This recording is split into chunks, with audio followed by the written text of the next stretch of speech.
റസൂല് പറയുകയാ വആതിൽ ഖുർബാ ഹഖഹു വൽ മിസ്കീന വബ്ന സബീൽ വലാ തുബദിർ തബ്ദീറാ. നിന്റെ പണം സാധുക്കൾക്ക് കൊടുക്കണേ, ചോദിച്ചു വരുന്നവർക്ക് കൊടുക്കണേ, അശരണർക്ക് കൊടുക്കണേ, ആലംബഹീനർക്ക് കൊടുക്കണേ, യതീമായ മക്കൾക്ക് കൊടുക്കണേ, പാവപ്പെട്ടവർക്ക് കൊടുക്കണേ. നീ അതിൽ ദുർവ്യയം ചെയ്യരുതേ, അതിൽ നീ ദൂർത്ത് കാട്ടരുതേ. ദൂർത്ത് കാട്ടുന്നവൻ പിശാചിന്റെ അനുയായിയാ, അവൻ ശൈത്താനാണ്, അവൻ പിശാചാൻ. പരിശുദ്ധമായ ഹദീസ് നബിയുനാ റസൂലുള്ളാഹി അവൻ പിശാചാൻ. ദൂർത്ത് ആര് എവിടെ കല്യാണത്തിന് ദൂർത്ത് കാണിക്കുന്നോ ഓർത്തോ, ഇവൻ പിശാചിന്റെ അനുയായി, ഇവൻ ഫറോവയുടെ അനുയായി, യാതൊരു സംശയമില്ല. ഹദീസ് ഓതിയിട്ട് ഞാൻ പറയാണ്, നിങ്ങൾക്ക് എന്നോട് വെറുപ്പ് വന്നാലും ഇല്ലെങ്കിലും ഹദീസ് ഓതിയിട്ട് ഞാൻ പറയാണ്, എന്നോടല്ല വെറുപ്പ്, അല്ലാഹുവിന്റെ റസൂലിനോട്. പിന്നെ രണ്ടാമത് കല്യാണങ്ങളിൽ ഉണ്ടാകുന്ന അഹങ്കാരമാണ് ഗാനമേള. ഹദീസ് പറഞ്ഞാൽ അതുകൂടെ കേട്ട് എഴുന്നിട്ട് വെക്കും. അല്ല കേട്ടോ, മനസ്സിലാക്കണം. എല്ലായിടത്തും എല്ലാ കല്യാണത്തിനും നമ്മളൊക്കെ വലിയ നിസ്കാര വിഭാഗത്തും വലിയ ആചാര് വലിയ തങ്ങളും ഒക്കെ ആയിരിക്കും സംഭവം. ഒരേ കല്യാണം ഇല്ലാത്ത പണിയില്ല, അല്ല ഗാനമേള ഇല്ലാത്ത പരിപാടിയില്ല, ഗാനമേളയില്ലാത്ത പരിപാടിയില്ലല്ലോ. പാട്ട് കേട്ടാൽ എന്താണ് സംഭവിക്കുക? ഒരു ഗാനമേള ഉണ്ടായാൽ നല്ല നല്ല ചെറുപ്പക്കാരി പെൺകുട്ടികളെ കൊണ്ടുവന്ന് പാടിപ്പിക്കുകയല്ലയോ? ആദരവായ റസൂലുള്ളാഹി സ്വല്ലല്ലാഹു അലൈഹി വസല്ലമ തങ്ങളുടെ വാക്ക് നിങ്ങളൊന്ന് കേട്ടിട്ട് ഇനി പാടിക്കണോ, തന്റെ മക്കളെ പാട്ട് പഠിപ്പിക്കണോ എന്ന് നിങ്ങൾ തീരുമാനിച്ചോ? ലുഇനൽ മുഗന്നി വൽ മുഗന്നാ ലഹു ഔ കമാ ഖാല റസൂലുള്ളാഹി. ശപിക്കപ്പെട്ടവരുടെ പട്ടികകളെ കുറിച്ച് അല്ലാഹുവിന്റെ റസൂൽ പറയുമ്പോ ശപിക്കപ്പെട്ടവരാണ് ആരാണ്? പാട്ട് പാടുന്നവർ ശപിക്കപ്പെട്ടവരാ, പാട്ട് പാടിപ്പിക്കുന്ന വീട്ടുകാരാ, അവരെയും അല്ലാഹു ശപിച്ചിരിക്കുകയാണ്, യാതൊരു സംശയവും വേണ്ട. ഏതൊരു വീട്ടില് ഗായികയുണ്ടോ, ഏതൊരു പുറയില് ഗായികയുണ്ടോ, ഏതൊരു വീട്ടിലെ പെണ്ണ് പാട്ട് പാടാനും നൃത്തം ചവിട്ടാനും പോകുന്നുവോ, ആദരവായ റസൂലുള്ളാഹി തങ്ങൾ പറയുകയാ, മൻമാതാ വഇൻദഹു ജാരിയത്തും മുഗന്നിയാ ഫലാ തുസല്ലു അലൈഹി ഔ കമാ ഖാല റസൂലുള്ളാഹി. ആരെങ്കിലും മരണപ്പെടുമ്പോ നിങ്ങളൊന്ന് അന്വേഷിക്കണേ, ആ മരണപ്പെട്ട വ്യക്തിയുടെ മക്കൾ ആരെങ്കിലും ഗായകന്മാരാണോ ഗായികമാരാണോ എന്ന് നിങ്ങളൊന്ന് നോക്കിയിട്ട് വേണം അവന്റെ മയ്യത്ത് നമസ്കരിപ്പിക്കാൻ. ഏതെങ്കിലും ഗായികമാരുടെ വാപ്പമാരോ ഉമ്മമാരോ മരണപ്പെട്ടാൽ ഫലാ തുസല്ലു അലൈഹി, അവന്റെ മേൽ മയ്യത്ത് നമസ്കരിക്കരുത്. നബിയുനാ റസൂലുള്ളാഹ്. വേണോ മക്കളെ? അല്ലാഹുവിന്റെ റസൂലിന്റെ വാക്കല്ലയോ? മരിച്ചുപോയാൽ ആരാണ് ഗാനമേളയ്ക്ക് നേതൃത്വം കൊടുക്കുക? മരണപ്പെട്ടു പോയാൽ ആരാണ് പാട്ടിന് ചെണ്ടമേളത്തിന് നേതൃത്വം കൊടുക്കുക? ആരാണ് താളം പിടിക്കുക? അല്ലാഹുവിന്റെ റസൂലാണോ നമുക്ക് വേണ്ടത്? ഈ ഭൗതികമായ ലോകത്തിന്റെ ഇച്ഛാശക്തിയാണോ നമുക്ക് വേണ്ടത്? ആദരവായ റസൂലുള്ളാഹി തങ്ങളുടെ ശഫാഅത്ത് നമുക്ക് വേണ്ടയോ? ആദരവായ റസൂലുള്ളാഹി തങ്ങളുടെ മുബാറക്കായ കരങ്ങൾ കൊണ്ട് ഹൗദുൽ കൗസറിന്റെ വെള്ളം നമുക്ക് വേണ്ടയോ? ഗാനമേളകൾ ഒഴിവാക്കണേ, അതിൽ പാടാൻ പോകരുതേ. എന്റെ പൊന്നുപെങ്ങളെ, പർദയിട്ടിട്ടല്ലേ മഫ്തയിട്ടിട്ടല്ലേ പൊന്നുപെങ്ങളെ ഈ ഗാനമേള സദസ്സിൽ നീ പോയിരിക്കുന്നത്? ഏത് ലാഘവത്തോടെ വാള് കേൾക്കാൻ വരുന്ന അതേ ലാഘവത്തോടെ ഗാനമേളയുടെ സദസ്സിൽ പോയിരിക്കുന്ന പെണ്ണിനെ കുറിച്ച്, പോയിരുന്ന് കേൾക്കുന്ന ആണിനെ കുറിച്ച് ആദരവായ റസൂലുള്ളാഹി തങ്ങളെ പറയുന്ന വാക്കെന്തെന്ന് പറയട്ടെ? മൻ ജലസ ഇലാ ഖൈനത്തിൻ യസ്മഉ മിൻഹാ യുസബ്ബു ഫീ ഉദ്നിഹാ അൽ ആനികു യൗമൽ ഖിയാമ ഔ കമാ ഖാല റസൂലുള്ളാഹി.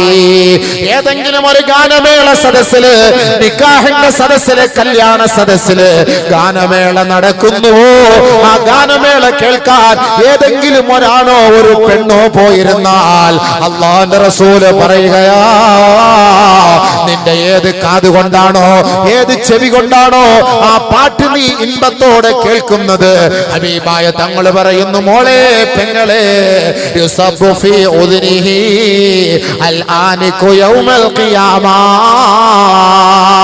ഇമ്പമാർന്ന ശൈലിയിൽ രസകരമായ കൊട്ടും പാട്ടോടുകൂടി ആ പാട്ടും ഗാനമേളയും നീ നീ കേട്ടവളാണെങ്കിൽ നാളെ ഖിയാമത്ത് നാളിൽ നിന്റെ കാതിലേക്ക് അല്ലാഹു സുബ്ഹാനഹു വ തആല ഈയം ഉരുക്കി ഒഴിച്ചു തരുമെന്ന് ലോകത്തിന്റെ മുത്ത് മുഹമ്മദ് മുസ്തഫ സല്ലല്ലാഹു അലൈഹി വസല്ലം. അൽ ഗിനാഉ യുംബിതുൻ നിഫാഖ്, പാട്ട് നിന്റെ ഹൃദയത്തിൽ കാപട്യം വളർത്തി തരുമെന്ന് ഔ കമാ ഖാല ഹബീബുനാ റസൂലുള്ളാഹ് ലാ തബിയുൽ ഖൈനാത് വലാ തശ്തറൂഹുന്ന വലാ ഖൈറ ഫീ തിജാറത്തിൻ ഫീഹിന്ന വസമനുഹുന്ന ഹറാം ഔ കമാ ഖാല റസൂലുള്ളാഹി. നിങ്ങളുടെ മക്കളെ പാട്ട് പാടാൻ നിങ്ങളെ വിടരുത്.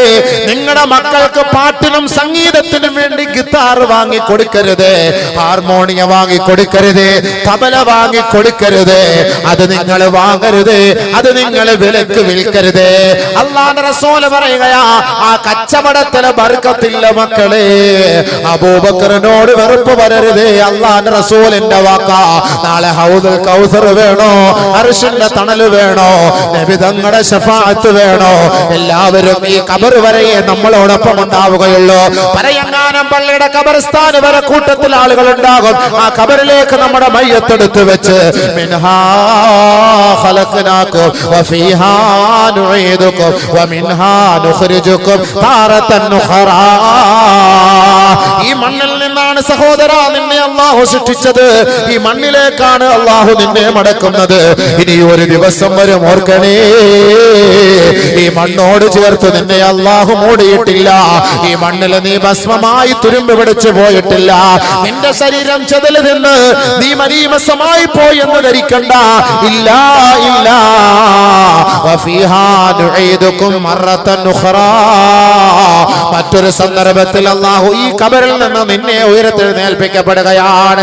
അന്ന് നിനക്കറിയാൻ കഴിയും അന്ന് നീ ആരായിരുന്നുവെന്ന്. അന്ന് നീ പാട്ടിനെ പ്രോത്സാഹിപ്പിച്ചവനാണോ, വിവാഹത്തിന് ഇസ്ലാമിക ശരീഅത്തോടുകൂടി നടത്തിയവനാണോ, അതെല്ലാം ദൂരത്തോടുകൂടി അഹങ്കരിച്ച് നടത്തിയവനാണോ, കോടാനുകോടി ചെലവ് ചെയ്ത് ആഡംബര കല്യാണം നടത്തിയവനാണോ? ഇന്ന് ദുനിയാവിൽ നിന്നെ പ്രശസ്തിക്ക് വേണ്ടി, ദുനിയാവിൽ നിന്നെ അഭിനന്ദിക്കാൻ വേണ്ടി നൂറുകണക്കിന് ആളുകൾ കാണും. ആ ഖബറിൽ നിന്ന് ഇസ്രാഫീൽ ഊതപ്പെടുമ്പോ, ആ ഊതപ്പെടുന്ന സമയത്ത് നിന്നെ ഉയർത്തെഴുന്നേൽപ്പിക്കപ്പെടുകയാ. ആ സമയത്താണ് നീ മനസ്സിലാക്കുക, അല്ലാ എന്റെ കാതിൽ ഖുർആൻ കേൾക്കുന്നില്ലല്ലോ. അല്ലാഹുവിന്റെ റസൂൽ പറയുകയാണ്, ആരാണോ പാട്ട് കേട്ട് തന്നെ ആഗ്രഹിക്കുന്നത്, ഇഷ്ടപ്പെടുന്നത്, ആനന്ദിക്കുന്നത്, അവന്റെ കാതുകൊണ്ട് പാട്ട് കേട്ട് സന്തോഷിച്ചാൽ ലം യസ്മഉൽ ഹുറാനീർ, പരിശുദ്ധമായ ഖുർആൻ ഹൂറികൾ സ്വർഗ്ഗത്തിൽ ഓതുന്നത് അവന്റെ കാതിലൂടെ കേൾക്കാൻ സാധ്യമല്ല. കാരണം പാട്ട് കേട്ട് അവന്റെ കാത് അല്ലാഹു അടച്ചു കളഞ്ഞിരിക്കുകയാണ്. നരകത്തിലെ ഈയം കൊണ്ട് ഒരുക്കി ഒഴിക്കുകയാ. അവൻ നിലവിളിക്കുന്നു ബിൽ വൈലി വസ്സുബൂർ, എന്റെ നാശമേ അല്ലാ, എന്റെ നാശമേ അല്ലാ, ഒന്ന് സംരക്ഷിക്കണേ അല്ലാ. അതുകൊണ്ടാണ് മഹദിയായ ആയിഷ ബീവി പറഞ്ഞത്, ഇന്നല്ലാഹ ഹറമൽ ഗിനാ, ഇന്നല്ലാഹ ഹറമൽ ഖൈനാ വസമനഹാ വബൈഅഹാ വൽഇസ്തിമാഅ ഇലൈഹാ. ആദരവായ റസൂലുള്ളാഹി തങ്ങൾ പറഞ്ഞതായി മഹദിയായ ആയിഷ ബീവി പറയുകയാണ്, അല്ലാഹു പാട്ട് നിരോധിച്ചിരിക്കുകയാണ്, അല്ലാഹു സംഗീതത്തെ നിരോധിച്ചിരിക്കുകയാണ്, അല്ലാഹു ഗായികമാരെ, ഗായകന്മാരെ നിരോധിച്ചിരിക്കുകയാണ്. അവരുടെ പണം അല്ലാഹു ഹറാമാക്കിയിരിക്കുകയാണ്. അവരുടെ സദസ്സിൽ ആരാണോ പോയിരിക്കുന്നത് അതും അല്ലാഹു നിരോധിച്ചിരിക്കുകയാണ്. അതുകൊണ്ട് മക്കളെ, നിങ്ങൾ അത് വർജിക്കണേ. ഹലാലായ ഒരു പെണ്ണിന്റെ കല്യാണ സദസ്സിൽ ഹറാമായ, അല്ലാഹു നിരോധിച്ച, റസൂൽ നിഷിദ്ധമാക്കിയ, ഉമ്മഹാത്തുൽ മുഅ്മിനീങ്ങൾ പോലും വെറുപ്പോടെ കണ്ട ആ കല്യാണ സദസ്സുകളിൽ ഗാനമേള അരുതേ. അത് ശാപമുണ്ടാക്കും മക്കളെ, നിന്റെ കുടുംബ ജീവിതത്തെ ബാധിക്കും മക്കളെ. നിനക്കുണ്ടാകുന്ന കുട്ടികളുണ്ടല്ലോ, ആ കുട്ടികൾ പിഴച്ചു പോകാൻ കാരണമാകും മക്കളെ. നാളെ മഹ്ശറിന്റെ മൈതാനിയിൽ ഈ മാതാപിതാക്കൾക്കെതിരെ, ഈ അരുമ സന്താനങ്ങൾ നിനക്കെതിരെ നാളെ റബ്ബിന്റെ കോടതിയിൽ അപേക്ഷയുമായെത്തും, ആക്ഷേപവുമായെത്തും. നിങ്ങൾ നാളെ പിടിക്കപ്പെടും. അതുകൊണ്ട് അല്ലാഹുവിന്റെ റസൂൽ പറഞ്ഞത് കേട്ടോ, നിങ്ങൾ കല്യാണ സദസ്സുകളിൽ പാട്ടുകളും നൃത്തങ്ങളും ഡിജെകളും ഒഴിവാക്കണേ. ഇത് അബൂബക്കറിന്റെ വാക്കല്ല. ഇത്രയും ഓതിയത് ഹദീസ് ഓതിയിട്ടാണ്, പരിശുദ്ധ ഖുർആൻ ഓതിയിട്ടാണ്. ഒരായത്തും കൂടെ ഈ വിഷയത്തിൽ സൂറത്തുൽ ലുഖ്മാനിന്റെ 6-ാമത്തെ ആയത്ത് എടുത്താൽ നിങ്ങൾക്ക് കാണാം. വഇദാ തുത്ലാ അലൈഹി ആയാതുനാ വല്ലാ മുസ്തക്ബിറാ കഅല്ലം യസ്മഅഹാ كأن في أذنيه وقرا كأن في أذنيه وقرا ومن الناس من يشتري لهو الحديث ليضل عن سبيل الله بغير علم ويتخذها هزوا أولئك لهم عذاب أليم. ജനങ്ങളിൽ ചില ആളുകളുണ്ട് വാദ്യോപകരണങ്ങൾ വാങ്ങിയിട്ട് സംഗീത ഉപകരണങ്ങൾ വാങ്ങിക്കൊണ്ട് പരിശുദ്ധമായ ശരീഅത്തിനെ തകർക്കാൻ വേണ്ടി, ഇസ്ലാമിക ആചാര അനുഷ്ഠാനങ്ങളെ തടയിടാൻ വേണ്ടി വാദ്യോപകരണമായി വാദകോലാഹലങ്ങളുമായി പാട്ടും സംഗീതവുമായി വരുന്ന എത്രയോ പേരുണ്ട്. അവരോട് പറയണേ നബിയേ, ഉലൈക ലഹും അദാബുൻ മുഹീൻ. അവർക്ക് നാണം കെട്ട ശിക്ഷയാ, അവർക്ക് നാണം കെട്ട ശിക്ഷയാ. പരിശുദ്ധ ഖുർആൻ ഓതിക്കൊണ്ടാണ് പറയുന്നത്. ഈ ഖുർആൻ ഓതുമ്പോ അവരുടെ ചെവിയിലേക്ക് കയറുകയില്ല. ഈ ആയത്ത് ഓതുമ്പോ സമ്പന്നന്മാർക്ക് ഇഷ്ടപ്പെടുകയില്ല. അല്ലാഹു തന്നെ പറയുകയാ, ഇത് ഓതിക്കൊടുക്കുമ്പോ വല്ലാ മുസ്തക്ബിറാ, അവർ അഹങ്കാരികളും ധിക്കാരികളുമായി തിരിഞ്ഞു പോകുമത്രേ. ഓർക്കണേ, ഖുർആൻ കേട്ടിട്ട് ഇനിയും വീണ്ടും പഴയ ശൈലിയിലേക്കാണ് വരുന്നതെങ്കിൽ, വീണ്ടും തന്റെ നിക്കാഹിലും വൈവാഹിക ജീവിതത്തിലും പണങ്ങൾ വാരിയെറിഞ്ഞ് ഹറാമിന്റെ വഴികളെയാണ് അവലംബിക്കുന്നതെങ്കിൽ, പറയൂ ഹബീബേ, ദുനിയാവിലും അവർക്ക് നിന്ദ്യതയാ, ആഖിറത്തിലും അവർക്ക് നിന്ദ്യതയാണ്. അല്ലാഹു അവരെ സമീപിക്കുക പോലുമില്ല. അർബഅത്തും, 4 വിഭാഗക്കാർ, ലാ യൻദുറുല്ലാഹു ഇലൈഹിന്ന, 4 വിഭാഗം സ്ത്രീകളെ അല്ലാഹു നോക്കുകയേ ഇല്ല, അല്ലാഹു സഹായിക്കുകയേ ഇല്ല, അല്ലാഹു സംരക്ഷിക്കുകയേ ഇല്ല. ഒന്ന് അസാഹിറ, ഒരാളെ തകർക്കാൻ വേണ്ടി മന്ത്രവാദം നടത്തുന്ന പെണ്ണ്, കൂടോത്രം നടത്തുന്ന പെണ്ണ്. ആ പെണ്ണിനെ നാളെ അല്ലാഹു ആഖിറത്തിൽ സഹായിക്കുകയില്ല.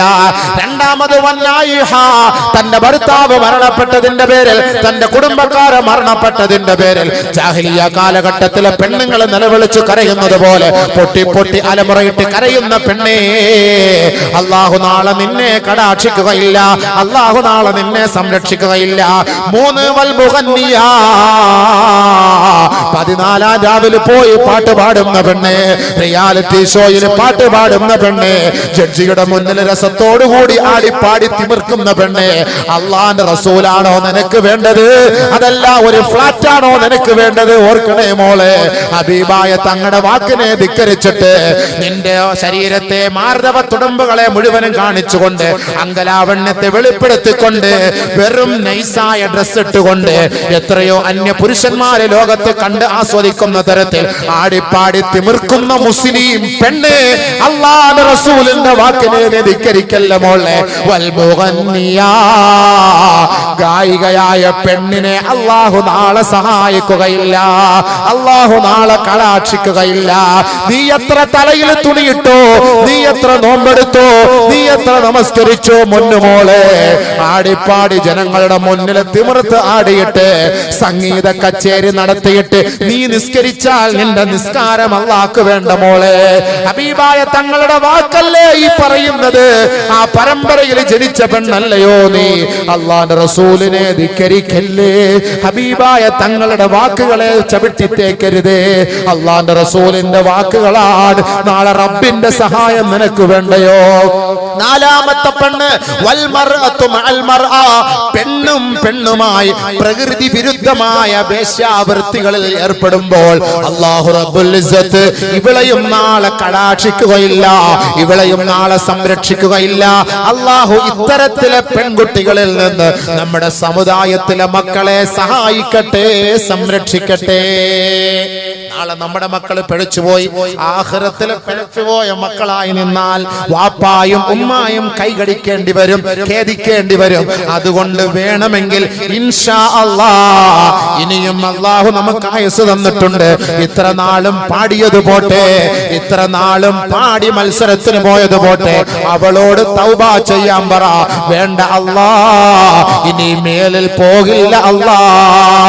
കല്യാണത്തിന് കച്ചേരി നടത്തിയ ഹാജിയാക്കന്മാരെ, നിങ്ങൾ റബ്ബിന്റെ മുന്നിൽ പൊട്ടിക്കരഞ്ഞിട്ട് പറ, എന്റെ വിവരമില്ലായ്മ കൊണ്ട് ഞാൻ ചെയ്തു പോയതാണ് അല്ലാഹ്. എന്റെ കല്യാണം നീ ഫസാദാക്കരുത് അല്ലാഹ്. എന്റെ മകളുടെ കുടുംബ ജീവിതം നീ ഫസാദാക്കല്ലേ അല്ലാഹ്. നാളെ ആഖിറത്തിൽ നാണക്കേടും നിന്ദ്യതയും നൽകരുത് അല്ലാഹ്. അതുകൊണ്ട് നാദാ, ഈ നിക്കാഹിൽ വന്നുപോയ ഇസ്രാഫ് ദൂർത്തിന് നീ മാപ്പാക്കണേ എന്ന് പൊട്ടിക്കരഞ്ഞ് തൗബ ചെയ്തിട്ട് അതിൽ ചെലവാക്കിയ ഹറാമായ പണമുണ്ടല്ലോ, ദൂർത്തിന് വേണ്ടി ചെലവ് ചെയ്ത പൈസയുണ്ടല്ലോ, ഇറങ്ങി തിരിക്കണേ. കാസർഗോഡിന്റെ ഏതെല്ലാം കോണുകളിലാണ്, ദിക്കുകളിലാണ് 28 വയസ്സുള്ള പെണ്ണുങ്ങളുള്ളത്, കല്യാണം കഴിക്കാൻ വഴിയില്ലാതെ കഷ്ടപ്പെടുന്ന പെൺമക്കളുള്ളത്, വിധവകളായ പെൺകുട്ടികളുള്ളത്, അനാഥ മക്കളുള്ളത്. ആ മക്കളെ നിന്റെ പണം കൊണ്ട് സഹായിച്ചിട്ട് പറയണം, എന്റെ പണം കൊണ്ട് ഞാൻ കുറച്ച് അഹങ്കരിച്ചു പോയി, ആ അഹങ്കാരത്തിൽ നിന്ന് അള്ളാന്റെ കോടതിയിൽ ഒരു പരിഹാരം കിട്ടാൻ നിങ്ങൾ ദുആ ചെയ്യണേ, നിങ്ങൾ ദുആ ചെയ്യണേ എന്ന് പറഞ്ഞ് പാവപ്പെട്ടവരെ നിങ്ങളുടെ പണം കൊണ്ട് സഹായിച്ചിട്ട് റബ്ബിലേക്ക് നിങ്ങൾ മടങ്ങണേ, തൗബ ചെയ്യണേ. എങ്കിൽ ഇൻഷാ അല്ലാഹ് നാളെ ആഖിറത്തിൽ രക്ഷപ്പെട്ടേക്കാം. ലഅല്ലകും തുഫ്ലിഹൂൻ.